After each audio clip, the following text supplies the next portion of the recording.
Ramadhan umefika kwa harufu ya peponi, upepo wa rehema wapuliza rohoni, machozi ya toba yatiririka kimya, nyoyo zatetemeka kwa hofu ya Mola.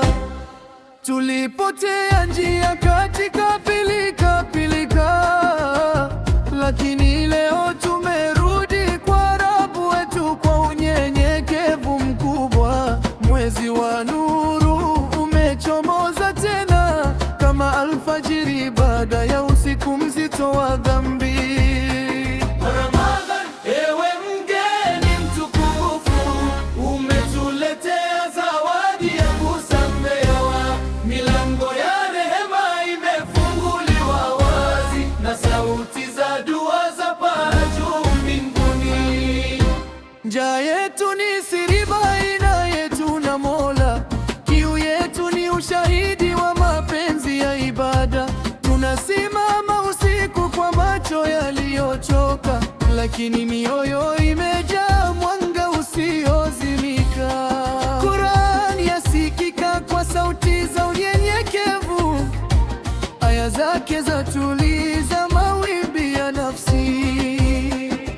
Kila herufi ni chemchemi ya baraka, kila sajda ni safari ya kurudi kwa Mola.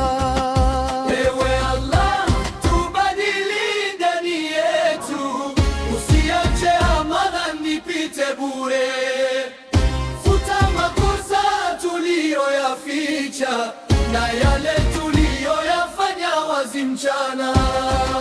Lailatul Qadr, usiku wa siri kuu, ambapo mbingu hushuka karibu na ardhi. Tunaomba kwa sauti ya kilio, majina yetu yaandikwe miongoni mwa waliokombolewa. Ramadhan, usituache tulivyo, tufanye waja wa suala na subira. Tufanye nuru itoke nyusoni mwetu, na tabasamu la imani lidumu mioyoni.